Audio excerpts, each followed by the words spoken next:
The massive space station gleamed like a jewel against the backdrop of stars.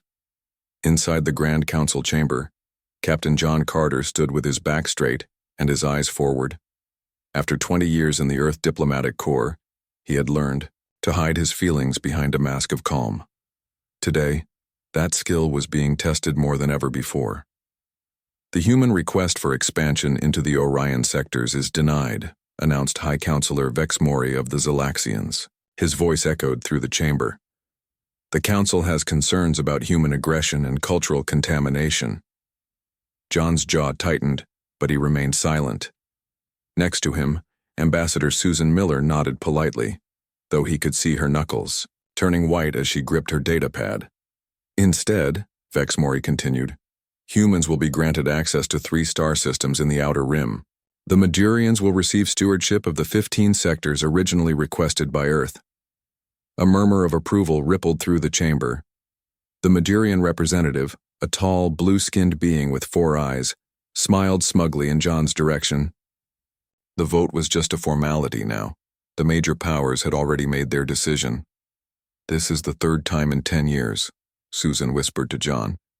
They take our best areas and leave us the scraps. John nodded slightly. They're afraid of us, he whispered back. We solve problems too quickly for their comfort. It was true. In the 300 years since humans had joined the Galactic Council, they had brought revolutionary changes to space travel, medicine, and farming. Human ships were now the fastest in the galaxy, despite being built with less advanced materials. Human doctors had created treatments for diseases that had plagued alien species for millennia. And how had the Council thanked them? With trade restrictions, expansion limits, and endless lectures about humanity's dangerous impulsiveness. The vote will now begin, announced the Council Secretary, a small gray alien with delicate fingers. One by one, the representatives of the 200 member species cast their votes. The major powers voted first, the Zolaxians, the Madurians, and the Voth Collective. Each voted against humanity. Many of the middle powers followed their lead. As the voting continued, John noticed something interesting. The newer members of the Council, the species who had achieved space travel in the last 1,000 years, were voting in favor of humanity's request.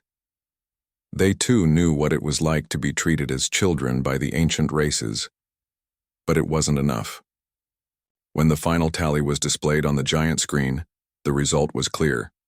137 against Earth's expansion, 63 in favor. The motion is rejected, declared Vex Mori with satisfaction. This council session is adjourned until tomorrow. As the chamber began to empty, Ambassador Miller stood up. Point of order, she called out, her voice strong and clear. The room quieted. It was unusual for a representative to speak after a vote. Earth wishes to address the council, Susan said. Vex Mori waved a dismissive hand. The matter is decided. Ambassador Miller, you may file a formal protest if you wish, but it will not change the outcome. This is not a protest, Susan replied. This is a declaration. Something in her tone made the departing representatives pause and turn back. Susan stepped forward to the central platform. She was not a tall woman, but in that moment, she seemed to fill the chamber with her presence. For 300 years, humanity has been part of this council, she began.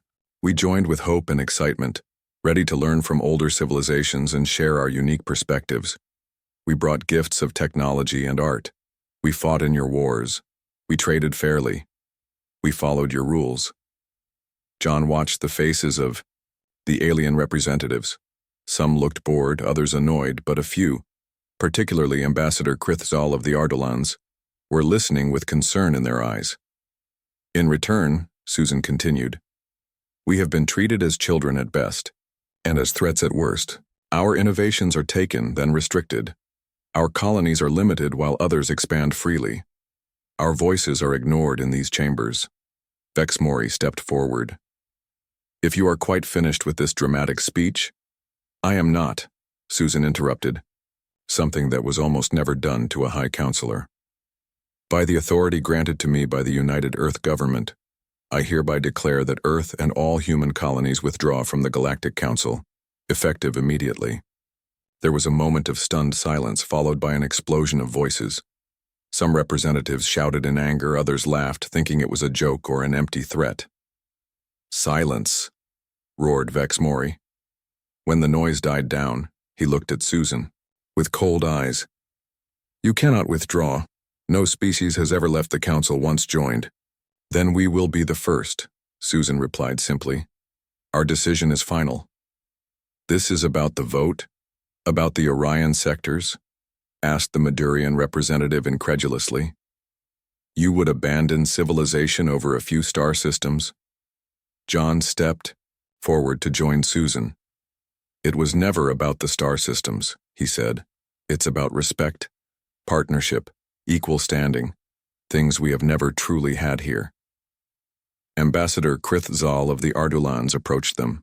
Unlike most of the Council, the Ardulans had often supported human initiatives.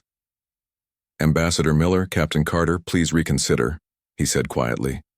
"The Council needs humanity's perspective. Your leaving will only strengthen those who fear progress." Susan smiled sadly at the Ardulan. "Maybe so. But we need our freedom more than you need our presence." The human delegation began to gather their belongings. Guards moved closer, unsure if they should intervene. "This is foolishness," shouted Vex Mori.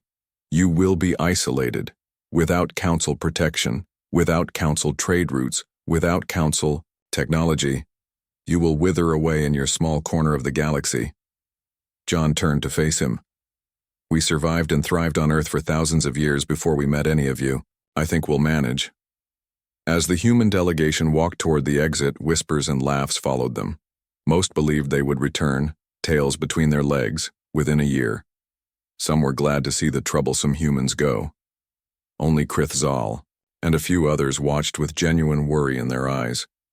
The Ardulan had studied human history extensively. He knew what these adaptable, resourceful beings could accomplish when challenged. And he feared that the mighty Galactic Council had just made the biggest mistake in its 3,000-year history. "This isn't the end," he murmured to himself as the doors closed behind the humans. "This is just the beginning." Outside the Council chamber, John looked at Susan. "Do you think they'll ever understand why we had to leave?" Susan glanced back at the closed doors. "Maybe someday. But by then, it will be too late. The galaxy is about to change, John. And we're going to lead the way." As their ship undocked from the massive Council station and turned toward Earth, neither of them looked back. The stars ahead burned bright with possibility, with freedom, with promise. Humanity had walked away, and nothing in the galaxy would ever be the same. 5 years passed since humanity walked away from the Galactic Council. On the edges of human space, a small research station orbited a red dwarf star. Inside, Dr. Alan Foster hunched over his workbench, his eyes fixed on the small device in front of him. "Try it now," he said to his assistant, Kate Brown. Kate tapped a command into her tablet. The device hummed softly, then began to glow with a blue light. Around it, metal tools and equipment slowly lifted into the air. Alan smiled. "Perfect. The field is stable. What they had created was supposed to be impossible." The Council races had long ago decided that faster-than-light travel had reached its limits. Their ships used rare Quantium-40 crystals for FTL drives, and the major powers controlled all known sources of this element. It was one of the ways they kept newer species dependent on them. But humans had found another way. Alan's team had discovered how to manipulate gravity itself, creating a bubble of warped space that could move a ship at speeds no Council vessel could match, and it required no Quantium-40 at all. "Send the data to Earth Command," Alan told Kate. "Tell them Project Leapfrog is ready for full-scale testing." Thousands of light-years away, on the colony world of New Eden, Governor Patricia Wells stood in a field of golden wheat that stretched to the horizon. The planet had been one of the scraps given to humanity by the Council, a world considered too cold and with soil too poor for effective farming. The Council experts had been wrong. Again, the new wheat strain is producing 300% more grain than Earth varieties, said Farmer Greg Harris, who walked beside her. And it actually improves the soil instead of depleting it. Patricia nodded, running her hand through the wheat stalks. How are the new manufacturing centers working out? Greg grinned. Like magic. Last week my tractor broke down, a part that would have cost a fortune to import from Earth before. Now I just downloaded the design from the central database, put raw materials in the molecular assembler, and had a new part in 2 hours. The molecular assemblers were another human innovation that had terrified the Council. The technology allowed colonies to become self-sufficient, creating tools, medicine, and equipment from basic elements. The Council had restrictive licenses on similar technology, charging enormous fees that kept smaller worlds poor and dependent. Humans shared the technology freely among their colonies. The result was a boom in prosperity across human space. I never thought I'd say this, Greg admitted, but leaving the Council was the best thing that ever happened to us. At the edge of human territory, a small diplomatic ship approached an asteroid field. Inside, Captain Steve Ross and his crew were nervous but excited. This would be the first official meeting between humans and the Xiktik, an insect-like species that had been largely ignored by the Galactic Council. The Xiktik ship is approaching, reported Officer Linda Taylor from her console. They're matching our course. The Xiktik were skilled miners and engineers, but the Council considered them a minor species, unworthy of full representation. Humans saw potential allies. Open a channel, Steve ordered. The view screen lit up, showing a being with a shiny exoskeleton and compound eyes. It clicked its mandibles together before speaking through a translator. Greetings, humans. I am Trade Minister Zikvak. We are surprised by your invitation. The Council told us humans are dangerous and unpredictable. Steve smiled. The Council says many things, Trade Minister.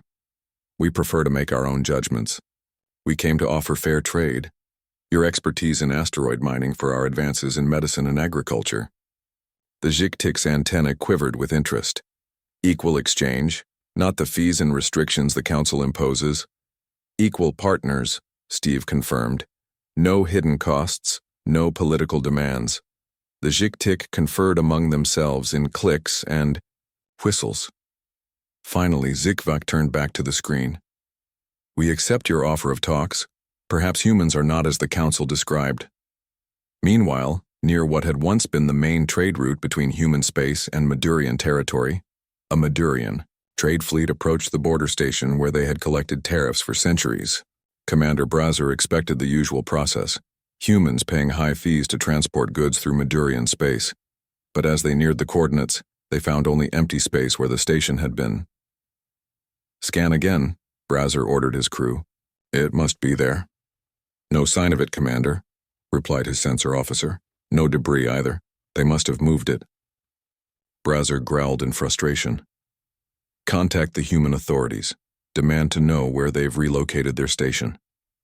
After several attempts at communication, they received a simple message from Earth Command. Human traders no longer require passage through Madurian space. The station has been reassigned. Have a pleasant journey.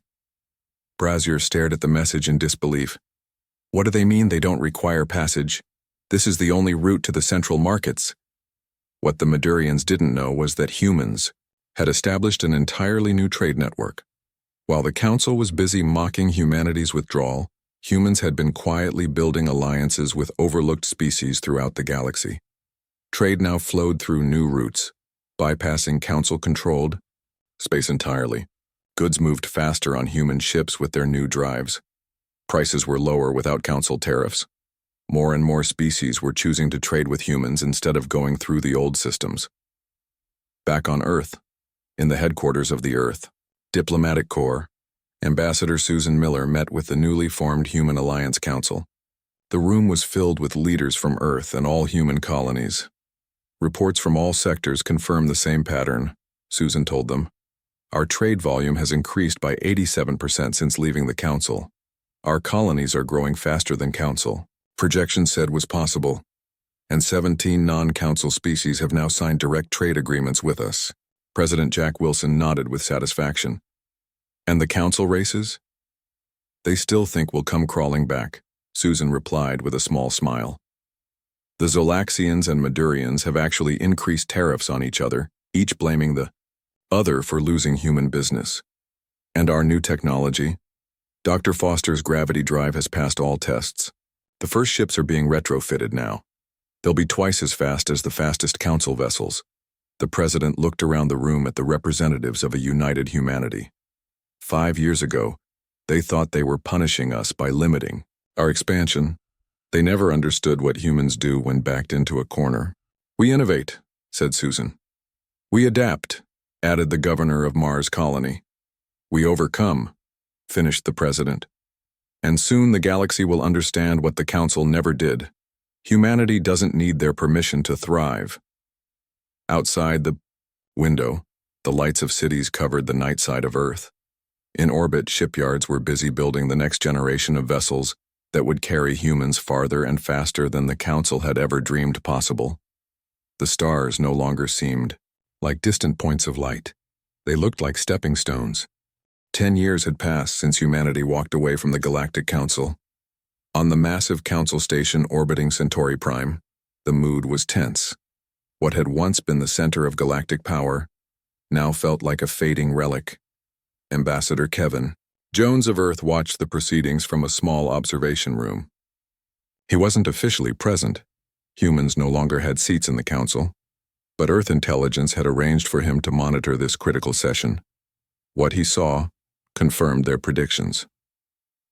The Zolaxian Empire announces its withdrawal from the Galactic Council, effective immediately, declared the Zolaxian representative, his scaled face showing no emotion. The chamber erupted in shouts and protests. The Zolaxians had been founding members of the council 3,000 years ago. Their departure was unthinkable. High Counselor Vex Mori, now visibly aged, pounded his gavel for order. On what grounds does the Empire take this drastic action? He demanded.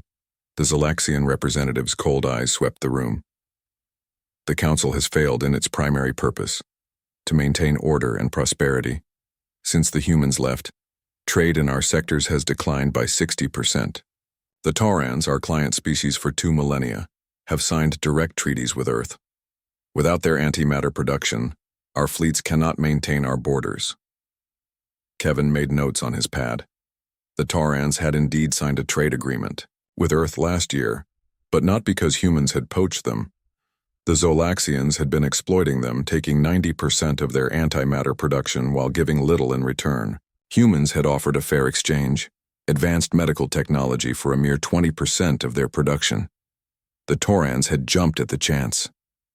This is a temporary economic downturn, argued the Madurian representative. If we stand together, stand together, interrupted the Zolaxian. Like you did when you raised tariffs on our goods after losing human markets? Or like the Voth did when they undercut our mining rights in the Cygnus sector? Kevin smiled slightly. The once united council, powers were turning on each other. Without humans to blame for their problems, they had started fighting amongst themselves. As the Zolaxian delegation walked out, Kevin slipped away to send his report to Earth Command. One more domino had fallen, exactly as predicted. 2 weeks later, in the grand meeting hall of the Ardalan homeworld, Ambassador Krithzal addressed the Council's Emergency Reform Committee. The ancient chamber was filled with representatives from 30 species, all middle powers concerned about the Council's future. We cannot continue as we have, Krithzal told them. The humans left because they saw what we refused to acknowledge. The Council has become corrupt and hierarchical. We must reform. Create a more equal system where all voices are heard, not just those of the oldest or richest species. A Voth representative sneered. And adopt human ideas of equality? Their civilization is barely out of its cradle compared to ours. Perhaps that is why they see more clearly, countered Krithzal. They aren't blinded by millennia of tradition and prejudice. The debate raged for days. In the end, the elder races rejected all major reforms. They couldn't imagine a galaxy where they weren't in control. The committee dissolved without action, another failure for the failing council. On the Voth homeworld of Kaldar Prime, Riots filled the streets of the capital city. The Voth Collective, with their hive-mind intelligence and communal society, had always prided themselves on perfect order. Now that order was crumbling. "The government has failed us," shouted protesters outside the central calculation facility. "Our economy is collapsing while the elders hoard resources." What the average Voth citizen didn't know was how dependent their economy had become on human computational algorithms. For decades, the Voth had secretly purchased human AI systems, claiming them as their own inventions. When humans left the council and stopped selling their technology, the Voth systems began to fail. Their leaders had kept this secret, fearing loss of status if others learned they relied on primitive human technology. Now that secret was costing them dearly. In a secure communication room deep beneath Earth's Pacific Ocean, Ambassador Lisa Wright reviewed intelligence reports with President Jack Wilson and the Human Alliance Council. "The Voth economy is in free fall," she reported. "Their food distribution systems are failing. The Madurians and their allies walked out of council chambers yesterday after the Zalaxians accused them of weapons smuggling. 3 minor powers have formally requested asylum in human space, fearing they'll be caught in the crossfire of a council civil war." "And our own status?" asked the president. Lisa smiled. "Better than anyone could have predicted. Our colonies are thriving. The new gravity drive ships have cut travel time between Earth and the furthest settlements by 70%. Trade with our non-council partners increased by 120% last quarter alone. The council called us impulsive and dangerous," mused Jack Wilson. "They never understood that humans plan for the long term. We just act more quickly once we've made our decisions." Lisa nodded. "They thought we were walking away in anger. They didn't realize we were walking toward something better." On the edge of what had once been Madurian space, a human science vessel made an unexpected discovery. A small rocky planet orbiting a yellow star showed signs of early civilization. Captain Bill Evans ordered his ship into orbit to observe, without interfering. "They're pre-industrial," reported Science Officer Maria Lopez. "Similar to Earth's early Bronze Age, but they're advancing quickly. Their language and art are sophisticated." "Have the council races made contact with them?" Bill asked. Maria checked the records. "No. According to our data, the Madurians surveyed this system 50 years ago and classified it as having no species of value. They planned to mine the 4th planet for minerals once they had available ships." Bill frowned. "No species of value. That's how they saw everyone, including us." He made his decision quickly. "We'll place observation satellites in orbit but make no direct contact. Mark this system as protected under the Human Alliance Charter for Developing Civilizations. They deserve the chance to grow without interference." As his ship departed, leaving the young species to develop in peace, Bill thought about how differently humans had chosen to use their power compared to the council races. The Madurians would have stripped the system of resources without concern for its inhabitants. Humans chose protection over exploitation. Back in council space, the Madurian fleet, Admiral received alarming news. Their long-range sensors had detected unusual activity in what they still considered their territory. The readings suggested advanced ships moving at speeds their own vessels couldn't match. "Impossible," he muttered. "No one has better drive technology than we do." But the evidence was clear. Someone was out there moving freely through space the Madurians had claimed for millennia, and they couldn't do anything about it. The Admiral drafted an urgent message to the Madurian High Command, not realizing he was documenting the beginning of the end of Madurian dominance in the galaxy. The Council was cracking, just as humanity had foreseen. But unlike the Council races, humans hadn't needed to fire a single shot to change the balance of power. They had simply walked away and built something better, and now the galaxy was starting to follow. 15 years had passed since humanity left the Galactic Council. The massive space station called Harmony floated at the meeting point of 7 major trade routes. Unlike the old Council station with its rigid hierarchy and restricted areas, Harmony was designed to welcome all species equally. Captain Daniel White stood on the main observation deck, watching as ships from 27 different worlds approached the station. Each vessel carried representatives for what would become a historic meeting. After years of quiet diplomacy and trust building, humanity was ready to reveal its vision for a new kind of interstellar community. Nervous? Asked his second-in-command, Laura Chen. Daniel smiled. A little. We've been working toward this day for a long time. The Ziktik delegation has docked, announced the station's AI. The Lumarians and Ardolans will arrive within the hour. Laura checked her tablet. Ambassador Krithzal is leading the Ardolan group personally. That's a strong statement of support. After the failed reform attempt, Krithzal had been pushed out of his position in the council. Rather than accept defeat, he had worked tirelessly to build bridges between his people and humanity. The council representatives are demanding access to the proceedings, Laura added. They've sent 3 observer ships. Daniel's expression hardened slightly. Standard protocol. They can watch from a distance, but no council officials on the station during the signing.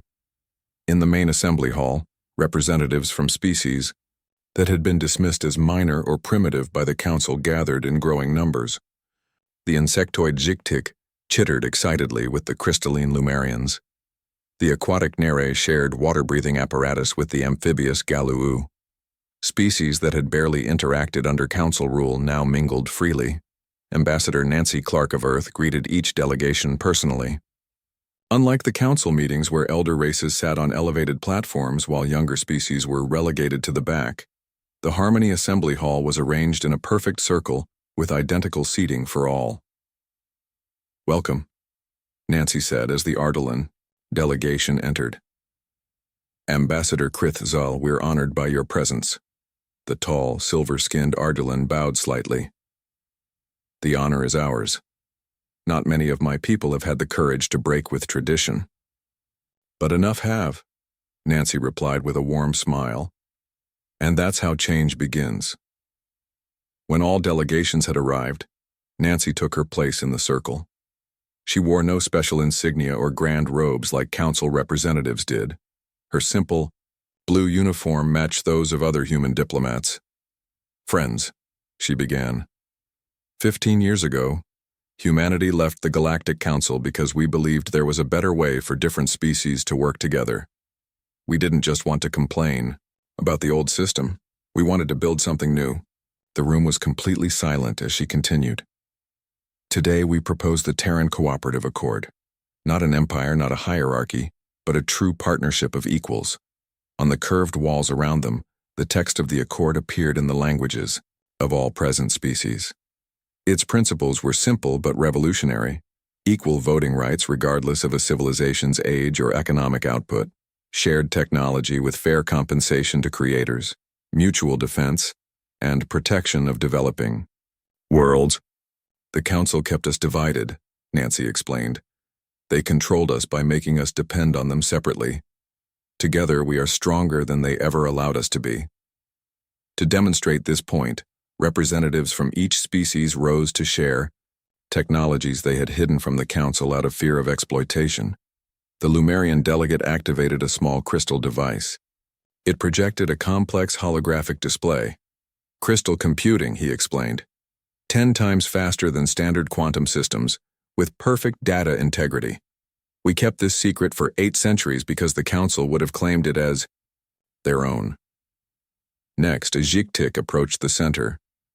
Our biological engineering techniques can cure diseases the council claimed were untreatable. They called our methods primitive because we use organic processes instead of their nanotechnology. One by one, each species revealed innovations they had developed independently. Together, these technologies complemented each other in ways no one had imagined before. Human adaptive manufacturing combined with Argelan energy manipulation. Lumarian, crystal computing enhanced by Nere fluid algorithms.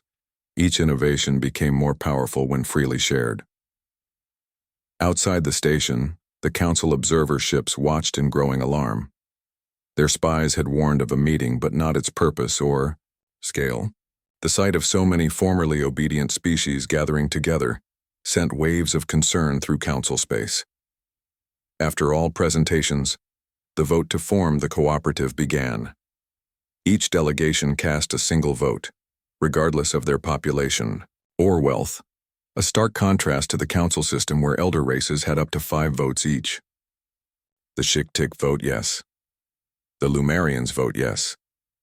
The Arderlans vote yes. One by one, all 27 delegations agreed. When the final vote was cast, the assembly erupted in celebration. Species that had been rivals or strangers under council, rule embraced as new allies. Daniel watched from the back of the room, thinking about how far they had come. The council had expected humanity to wither in isolation. Instead, humans had created a network of partnerships that was now stronger than the council itself. As the celebration continued, Nancy approached a communication terminal. It was time for the next phase of their plan. Send the invitations, she instructed her staff. Across council space, diplomatic channels lit up as messages arrived on dozens of worlds. The invitations were simple. Join the Terran Cooperative as equal partners. No more hierarchies, no more exploitation. On 3 council worlds, leaders who had been quietly watching humanity's success immediately accepted. Their decisions sent shockwaves through the remainder of council space. Back on the Harmony station, Daniel joined Nancy at the observation window. Below them, the new allies were already beginning to work together, sharing ideas and making plans. They thought we were just angry when we left, Nancy said softly. They never understood we were building something better. Daniel nodded. The council saw power as control over others. We see it as what we can create together. In the distance, the council observer ships were turning away, rushing back to report what they had seen. They didn't realize it was already too late. The future of the galaxy had just changed course. As stars glittered beyond the station, Daniel thought about the long journey that had brought them here. Humanity hadn't just survived after leaving the council. They had shown the galaxy a new path forward. And now that path was becoming a highway as more species joined them. The council was built on fear and control. The cooperative was built on hope and partnership. It wasn't hard to see which would last longer. 20 years had passed since humanity walked away from the Galactic Council. The once mighty organization that had ruled the galaxy for 3,000 years now controlled barely 1/5 of its former territory. Its grand meeting chamber, designed to hold representatives from over 200 species, now echoed with emptiness during sessions. Only 40 members remained, and even they were divided and bitter. On the edge of what used to be Madurian space, a massive fleet gathered. Admiral John Carter, his hair now gray but his eyes still sharp, stood on the bridge of the flagship Earth Ascendant. The view screen showed hundreds of ships from 15 different species flying in perfect formation. Human vessels with their sleek lines flew alongside the crystalline ships of the Lumerians, the hive clusters of the Siktik, and the living vessels of the Nere. The Madurian fleet is approaching, reported his tactical officer, Ryan Cooper. 87 warships. They're demanding we withdraw from what they still claim as their territory. John nodded calmly. He had expected this. For months, the Madurians had been making increasingly desperate threats as more of their client worlds joined the Terran Cooperative. This confrontation was inevitable. Open a channel, he ordered. The face of the Madurian fleet commander appeared, on screen. His blue skin was darker with age, his 4 eyes narrowed with anger. This is your final warning, human, he growled. Leave Madurian space immediately, or face destruction. Your primitive ships are no match for our firepower. John kept his voice level. This is no longer Madurian space. The peoples of these worlds have voted to join the cooperative. We are here at their invitation to ensure a peaceful transition. The Madurian commander laughed. Peace? You speak of peace while bringing a battle fleet to our borders? Defense, not aggression, John replied. We hoped you would accept the changed reality of the galaxy. There is a place for the Madurians in the new order as equals, not rulers. Equals? The commander spat the word like a curse. We ruled the stars when your ancestors were still living in caves. We will never be equals with lesser beings. The communication ended abruptly. Moments later, the Madurian fleet accelerated, Toward them, weapons charging. They're not going to back down, Ryan said quietly. John sighed. No. They can't imagine a world where they aren't in control. He straightened his shoulders. Defensive formation Alpha.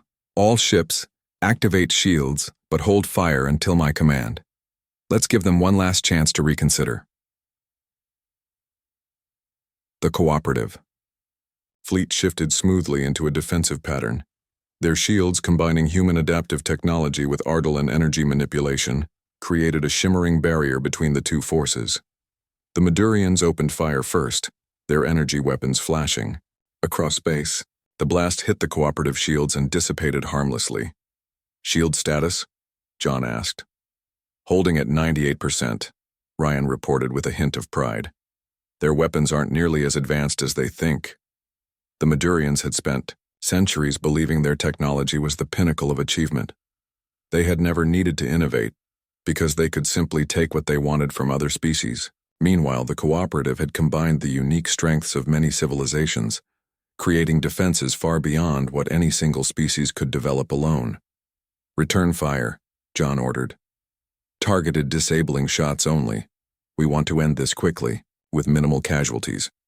The Cooperative ships fired in perfect coordination. Instead of the wild destructive barrage the Madurians expected, each shot precisely hit engine systems and weapons arrays, carefully avoiding life support or crew quarters. The battle lasted less than an hour.